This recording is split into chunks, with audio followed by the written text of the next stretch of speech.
The first time my son flew after his Crohn's diagnosis, I packed 3 changes of clothes in his carry-on and mapped every bathroom between our house and the gate.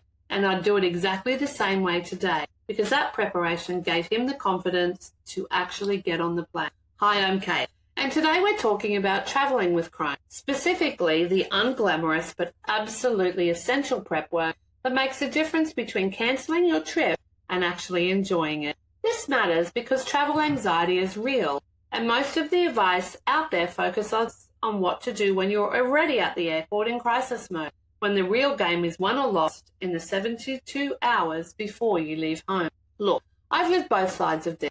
My husband travelled for work for years with Crohn, business trips when he couldn't just bail at the last minute, and my son's first solo flight after diagnosis, I watched him walk through that security checkpoint carrying more bathroom confidence than luggage.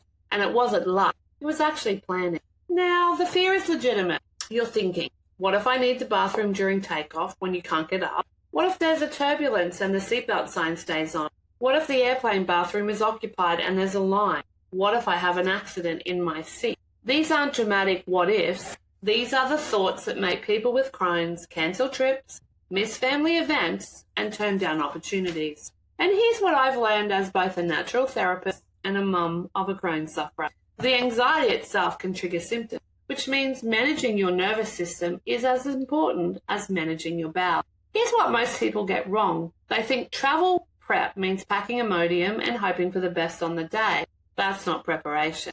That's panic management. Real travel prep starts 72 hours before departure, and it's about creating the most stable, calm, digested baseline you can before you add the stress of airports and flying. Because here's the thing, travel is inherently inflammatory. You're disrupted from routine, you're anxious, your sleep changes, your eating changes, and your nervous system is actually on high alert. Now, you can't eliminate that, but you can show up to the airport with your system as settled as possible, rather than already flaring and then trying to white-knuckle your way through security.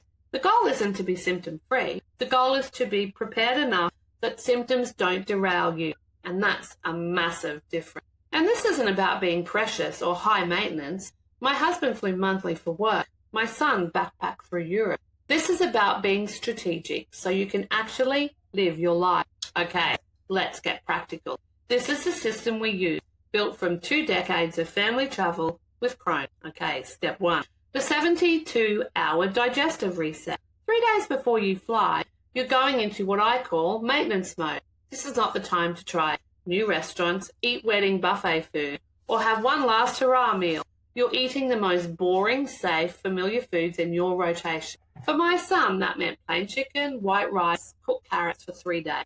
Not exciting, not Instagram worthy, but his gut knew these foods, and they didn't create surprises. You're not restricting for punishment, you're creating predictability.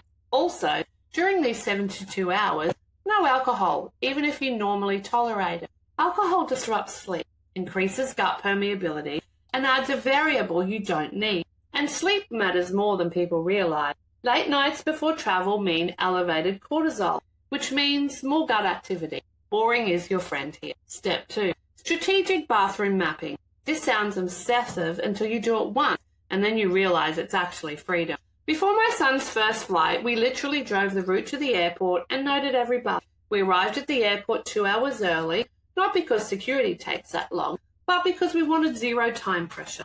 We walked the terminal and found every bathroom between check-in and the gate. He took a photo on his phone at the airport with all the bathrooms marked, and having that visual in his pocket reduced his anxiety by half. On the plane, he requested an aisle seat near the bathroom when we booked, not the seat right next to it, because those can get smelly and have more traffic, but within a few rows. And here's the trick. On most flights, the bathroom at the back of the plane gets used less than the ones at the front, especially in the first hours after boarding. If you're worried about takeoff, you can ask the flight attendant before boarding if there's any flexibility to use the bathroom right before takeoff. Sometimes they'll let you, sometimes they won't, but asking doesn't hurt. And knowing you asked reduces the mental loop of what if. Now, point 3, the carry-on essentials kit. This is a non-negotiable. Your checked bag can go missing, but your carry-on is your survival pack, and here's what goes in it.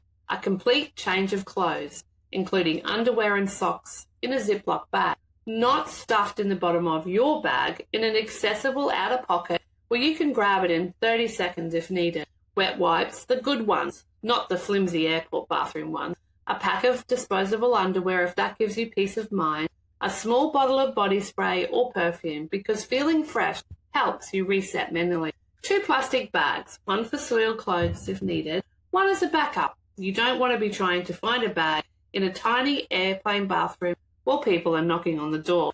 Your medication in their original bottles, plus a 1-page letter from your doctor listing your diagnosis and medications. This is for security if they question your supplies, but also for medical personnel if something goes wrong. A small pack of electrolyte powder or tablets. If you do have diarrhea, you're losing more than just water, and staying hydrated makes everything more manageable. And here's something my son learned the hard way: a phone charger and portable battery.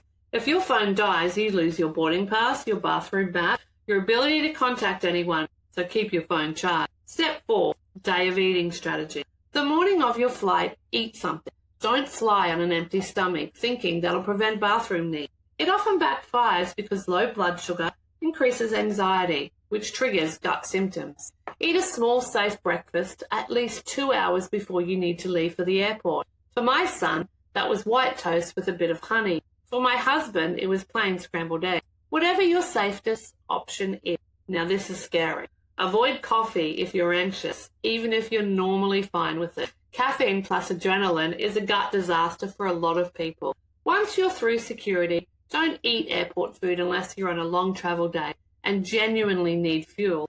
If you do need to eat, choose the most boring option available. Plain bagel, banana, packaged crackers. This is not the time for airport sushi. And on the plane, it's okay to decline the meal service. You're not being rude, you're being smart. Airplane food is unpredictable, often high in fat and salt, and your body is already dealing with cabin pressure changes and stress. Step 5, the mental game. This is the piece people skip, and it's maybe the most important. Before you leave home, sit down and visualize the trip going well. Not perfect, but well. Picture yourself getting through security, finding your gate, boarding the plane, the flight taking off. Picture yourself handling a bathroom need calmly if it happens.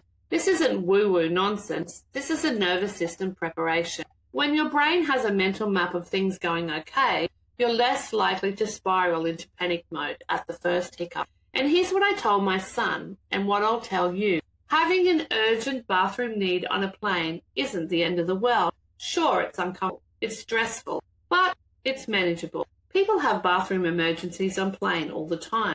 Food poisoning, stomach bugs, anxiety. The flight attendants have seen it all. You're not the first, and you certainly won't be the last. If you do need the bathroom during takeoff or turbulence when the seatbelt is on, you can discreetly tell a flight attendant. They might say no, they might say yes, but you can ask. You're allowed to advocate for your own medical needs. So, where does this leave you? It leaves you standing at the airport gate with 3 changes of clothes you probably won't need, a phone full of bathroom mats you might never use, and a baseline level of calm that you absolutely will need. My son's been on dozens of flights now. My husband flew for 15 years with that of Crohn's and never once missed a work trip because of it. Not because they never had symptoms, they did, but because they were prepared enough not for the symptoms to become catastrophic. You're not trying to be symptom-free. You're trying to be confident enough to get on the plane. And that confidence comes from knowing you've done everything you can to set yourself up for success. Now, the first trip is the hardest. After that, you have a system, and that system works. If this helped, share it with someone who's been putting off travel because of their Crohn. Send them this video. Sometimes, just knowing someone else has done it makes it feel possible. If you want more support around managing Crohn's in real life, not just travel, but work, social stuff, all of it, check out the Crohn's Method community, and I'll see you in the next video. Have a beautiful day.